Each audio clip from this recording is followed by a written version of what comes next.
তোর মা কাল মারা যাবে, যা বাড়ি ফিরে যা।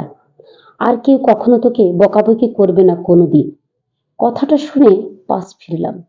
কালো ময়লা আলখেল্লা পড়া এক ফকির ল্যাম্পপোস্টে পাশে চট বিছিয়ে বসে আছে, চোখ বন্ধ তার। আমি তার ছেলের হাসি হেসে আবার পাশ ফিরলাম। আজও মায়ের সাথে ঝগড়া করে বের হয়েছি। জীবনটা তেজপাতা করে দিল। ভালো লাগে না।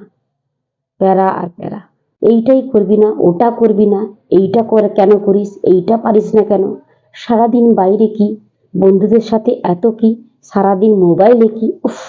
প্রাইভেসি বলে কিচ্ছু নেই লাইফে। সবকিছু ঘাঁটাঘাঁটি। আরো বলে গুছিয়ে রাখি। অপছন্দের তরকারি রোজ রাঁধবি। না চাইলেও শাক সবজি করবে। ভালো লাগে না তাও। রোজ দুধ গেলাবি। অসহ্য। হায়ার স্টাডির জন্য দূরে কোথাও চলে যেতে পারলে ভালো হতো। একটু ফ্রিডম পেতাম। না, তাও দিবে না। এইখানে পড়। লোকটা চোখ বন্ধ অবস্থায় আবার বলল, কি, বিশ্বাস হচ্ছে না? তাইলে বলি, তোর দুই বোন এক ভাই। বোনেদের বিয়ে হয়ে গেছে।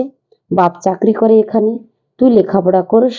আর তোর পকেটে মাত্র 100 টাকা আছে। মোবাইলেও চার্জ নেই। একটু পর ফিরে যাবি। তাও বলছি ফিরে যা। শেষ বেলায় মায়ের কাছে থাকতে পারা ভাগ্যের ব্যাপার। আর কেউ তোরে বকাবকি করবে না কাল থেকে। আমি বিরক্ত হয়ে ওনাকে 5 টাকা দিয়ে উঠে গেলাম। উনি উচ্চস্বরে হেসে উঠলেন। কিছু দূর গিয়ে আবার পিছন ফিরে দেখতে দেখি উনি নেই। বুকটা ধুক করে উঠল। ভয় জমলো, বাড়ির দিকে ছুটলাম। বাড়ির কাছাকাছি যেতে দেখি মা বারান্দায় দাঁড়িয়ে আছে।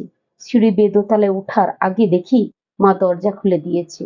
মা এইটা রোজ করে। বেল দেওয়ার আগেই দরজা খুলে দেয়। কিভাবে বুঝে জানি না। কখনো জিজ্ঞাসা করিনি। আজ করতে ইচ্ছে হলো, কিন্তু করলাম না। রাগ গলে পানি হয়ে গেছে। লোকটার কথা তাও একটু ভান ধরলাম।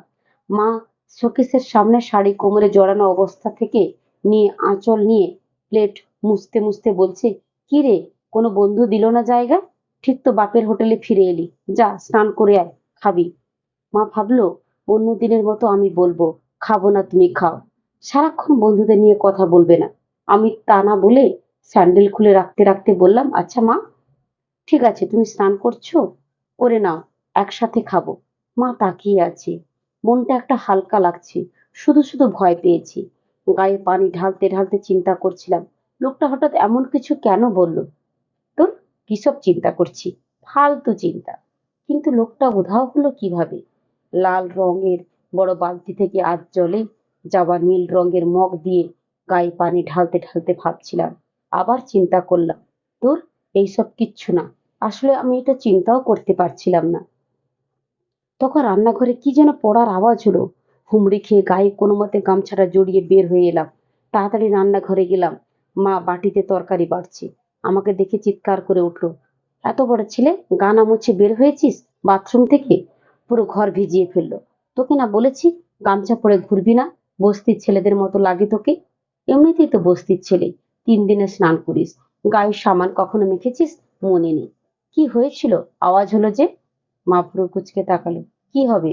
আওয়াজ শুনলাম যে। হাঁড়ির ঢাকনা পড়েছিল। এমন তো ডাকলে কানে ঢুকে না। আওয়াজ শুনে বের হয়ে গেলি? যা তাড়াতাড়ি কাপড় পরে আয়। ছোটবেলায় তো গামছা খুলে যাবে নইলে। আর দাঁড়িয়ে লাভ নেই। কাপড় পরে খেতে বসলাম। আজ আমার পছন্দের শুটকি দিয়ে ডিমের ভুনা। আহা, এই যে না অমৃত। আচ্ছা, উনার কথা যদি সত্যি হয়, কাল যদি কে রাঁধবে, তাইলে কাল থেকে এই ডিমের তরকারি, লাউ পাতার বড়া, চিংড়ি দিয়ে করলা। না না, এই আমি কি ভাবছি? কি হবে মায়ের? না না, মাথাটা ঝকালাম, ঝেড়ে ফেলি চিন্তাটা। কিরে, ঝাল বেশি হয়েছে? মা, মাথা ঝাঁকাচ্ছিস কেন গরুর মতো? চিনি দিব? আমি মায়ের দিকে তাকিয়ে কান্না করে দিলাম। চোখের পানি দেখে মা উঠে এলো। আমি কথা বলতে পারছি না। মনে হচ্ছে মুখ খুলে এখন ভেটকি কান্না করে দিব বাচ্চাদের মতো। মা উঠে এসে পিঠ চাপড়ে দিচ্ছে। তাড়াতাড়ি চিনি এনে দিল রান্নাঘর থেকে। কি রে বাবা, বেশি ঝাল লাগছে? মরিচ তো দিইনি এত। মাথা পিঠ চাপড়ে মা পিঠ চাপড়ে দিচ্ছে। আমি মাকে জড়িয়ে ধরতে চাইলাম, কিন্তু কোনো মতে পানি খেয়ে কান্না থামালাম। আরে কিছু না, জিভে কামড় পড়েছিল। আচ্ছা, সাবধানে খা। মা শাকের সাথে কাঁচা মরিচটা ভেঙে মেখে খাচ্ছে। মায়ের আট পড়ে নেতিয়ে যাওয়া শাড়িটা একটু ফ্যানের বাতাসে উঠছে। চুলগুলো হালকা এলোমেলো। মায়ের খাবার দিকে আমি তাকিয়ে আছি। মনে হলো যেন মনে গেঁথে নিচ্ছি। আবার চিন্তা সরিয়ে মাথা নাড়ালাম। ভাতটা শেষ করলাম। অন্যদিন মোবাইল টিপে টিপে ভাত খাই। মা বকা দিলেও রাখি না। আজ মায়ের সাথে কথা বললাম। সে অনেক কথা, বোনেদের কথা, ভাগ্নিগুলোর কথা, পিসতুতো ভাইদের নাকি বিয়ে ঠিক হচ্ছে, মেয়ের বাড়ি নিয়ে মায়ের অনেক কথা। মা যেন কথায় কথা বলেই যাচ্ছে। খাওয়া শেষে মায়ের সাথে থালা বাটিগুলো রেখে এলাম। মাকে পানের বাটাটা দিয়ে এলাম, সাথে ওষুধের বাক্সটাও। মা যেন আরাম পেল। বহুদিন মাকে কেউ কিছু এগিয়ে দেয় না। আমি রুমে চলে গেলাম। বিছানায় গা এলিয়ে দিতেই আবার উঠে বসলাম। আমি তো ঘুমোলে সন্ধ্যার আগে উঠবো না। বাবা আসবে তো 7টায়। এর মধ্যে যদি কোনো অ্যাক্সিডেন্ট। ফ্যানটা কয়েকদিন ধরে ক্যাচক্যাচ করছে। মিস্ত্রি ডাকতে বলেছিল। ভুলে যাই রোজ। যদি না। আমি মায়ের রুমে গেলাম। মা পেপারের সাথে দেওয়া নকশাটা উল্টাচ্ছে। মায়ের পাশে শুয়ে পড়লাম। কিছু তো বানাও না, শুধু দেখো। মা আবার উল্টাতে উল্টাতে বলল, বানিয়ে খাওয়াবো কাকে? তুই বাসায় থাকিস, বন্ধু আড্ডা এইসবই তোর জীবন এখন। তোকে খাওয়ালে লাভ কি? আমার মেয়েরা আসুক তখন খাওয়াবো। আজ এইখানে কি টাকা পয়সা লাগবে নাকি? কাল বিকেলে 100 টাকা দিয়েছিলাম না? আজ আর পাবি না। আমি মায়ের পায়ের দিকে শুয়ে পড়লাম। আরে না, এমনি শুয়েছি। কেন পারবো না? মা আর কিছু বলল না। আমার গায়ের উপর পা একটা তুলে দিল। আমি পায়ের আঙুলগুলো টেনে দিলাম। মা অন্য পাটাও দিল। ছোটবেলায় এমনটা করতাম খুব। মায়ের পায়ের একটা মিষ্টি সুবাস আছে। কখনো যে ঘুমিয়ে পড়লাম, মোবাইলে ভাইব্রেশনে ভাঙলো। ধড়পড়ে উঠে মাকে দেখলাম। মা নেই। মা, মা কোথায়? রান্নাঘর থেকে মা বলল, কি হয়েছে? এমন চেঁচাচ্ছিস কেন? আছি তো, যাইনি কোথাও। ফোন রিসিভ করলাম। অন্তে ফোন দিয়েছে বাইরে যাওয়ার জন্য। যাব না বললাম। শরীর ভালো লাগছে না। মায়ের খাটে বসে রইলাম। চিন্তাটা আবার এলো। আচ্ছা, আমি যে মামা, তুমি কোথায় বলো তো? মা উত্তর দিল, যখন উত্তরটা আর পাবো না, সারাদিন মামা ডেকেও কি হবে তখন? না না, আর চোখের জল জমে যাচ্ছে। আমি ভাবতে পারছি না। কেউ উত্তর দেবে না, তাও আবার কাল থেকে না। কিছুতেই না। হাত মুখ ধুতে গিয়ে দেখি মা রান্নাঘরে পিঠে বানাচ্ছে। কি করছো? কিছু খাওয়াই না বলে নাস্তা তোকে, তাই পিঠা বানাচ্ছি। গরম গরম খা। আমি টেবিলে বসার সাথে সাথে মা ফ্রাই প্যান সরিয়ে এসে প্লেটে দিল, সাথে চিড়ে দিল। আহা, খেলাম। আবার বললাম, পেঁয়াজ মরিচে ময়দা দিয়ে ঝাল পিঠা করো যে, ওটা করতে। আচ্ছা, কাল খাওয়াবো। বুকটা আবার মোচড় দিয়ে উঠলো। কাল? যদি থাকে না মা। আর কিছুই বলতে পারলাম না। মায়ের সাথেই ছিলাম। এখন পড়তে বসা হয় না, সব বন্ধ তাই। মায়ের সাথে বসে সন্ধ্যায় সিরিয়াল দেখতে লাগলাম। কি যে সব কাহিনী! সব সিরিয়ালের একই কাহিনী। বিরাট বাড়ির শরীর সামনে, যত কাহিনী সব হবে। অনেক আগেও দেখেছি, বছর খানেক পরেও দেখাতে কাহিনী বুঝতে অসুবিধা হচ্ছে না। মায়ের কি বিশাল বিশাল যুক্তি! মা মাথা নেড়ে নেড়ে হাসছে, সায়ও দিচ্ছি। আচ্ছা, মা সারাদিন করবেটাও কি? বাবা এখানে আসেনি। আমি যে রোজ বিকেলে বের হই, আসি 10টায়। একা সময় কাটবে কিভাবে মায়ের? তাই তো বাসায় থাকলে আমি মোবাইল নিয়ে বসে থাকলে মা চিল্লাচিল্লি করে। কিছুক্ষণ পরে বাবা এলো। আমি উঠে রুমে গেলাম। বাবা স্নানে গেল। মা রান্নাঘরে চা বানাচ্ছে। টুংটাক আওয়াজ হচ্ছে। চা পাতার গন্ধ আসছে। বাবার সাথে কি নিয়ে যেন একটা কথা শুরু হতে লাগলো।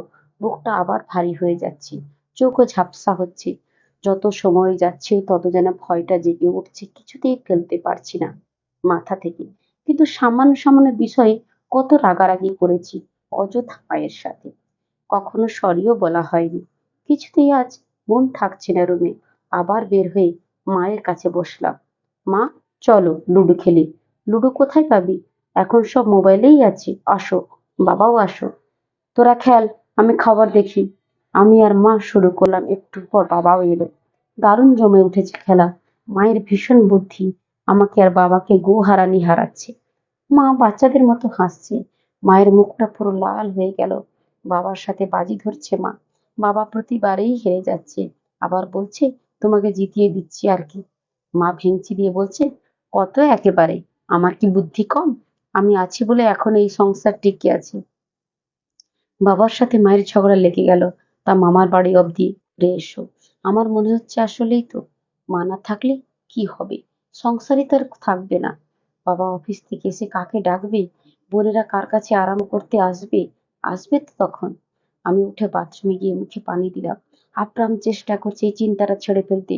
রাতে খাওয়ার সময় তিনজনে মিলে অনেক কথা হলো। আবার মা বাবার মিষ্টি ঝগড়া লেগে গেল। কেউ কাউকে ছাড় দেয় না। অন্যদিন ব্যাপারটা বিরক্তিকর লাগলেও আজ মনে হচ্ছে থাক না, এই ঝগড়া যেন শেষ না হয়। অনেক রাত অব্দি ঘুম হলো না। সকালের দিকে ঘুমালাম। সকালে মায়ের এক ডাকে উঠে গেলাম। মা বলল, কি হয়েছে আজ এত তাড়াতাড়ি? চোখ লাল কেন, ঘুম হয়নি? আমি মায়ের কোলে আবার শুয়ে পড়লাম। মা মাথায় হাত বুলিয়ে দিচ্ছে, চুলগুলোতে এলোমেলো সিঁথি কাটছে। মেয়েদের মতো উকুনও দেখছে। আমি মায়ের হাতটা বুকে নিয়ে জড়িয়ে ধরলাম। মাকে বললাম, কি হয়েছে? তুমি আমাকে ছেড়ে যাবে না তো? যেতে তো সবাইকে হবে একদিন, শুধু সময় জানি না।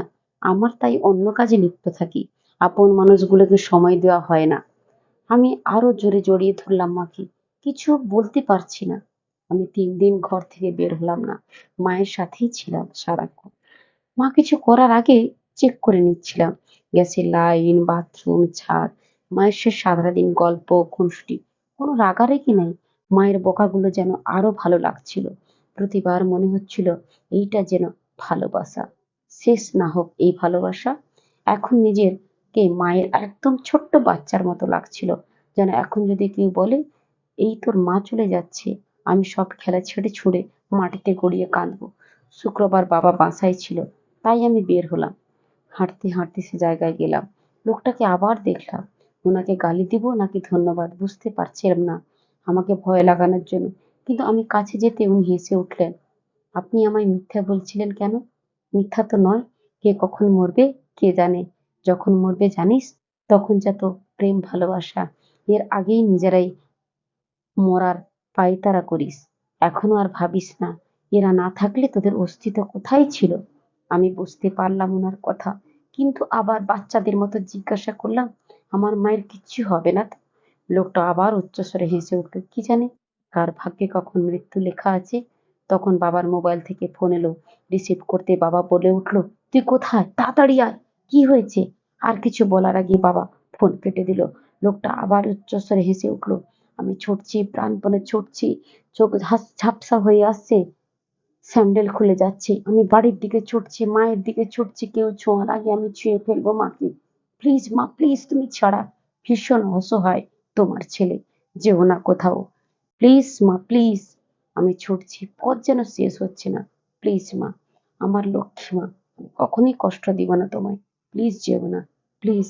দাঁড়িয়ে থাকো বারান্দায়, আমি আসার আগেই খুলে দাও দরজা। প্লিজ মা, প্লিজ। ধন্যবাদ। মাকে যারা ভালোবাসেন, প্লিজ একটা লাইক অবশ্যই করবেন। আর কমেন্টসে লিখতে ভুলবেন না যে আপনারা মা, কার কার মা আছে, কে কতটা মায়ের যত্ন নেন। আর এই ধরনের গল্প যদি আপনাদের ভালো লেগে থাকে, প্লিজ আমার চ্যানেলটিকে সাবস্ক্রাইব করতে ভুলবেন না। ধন্যবাদ।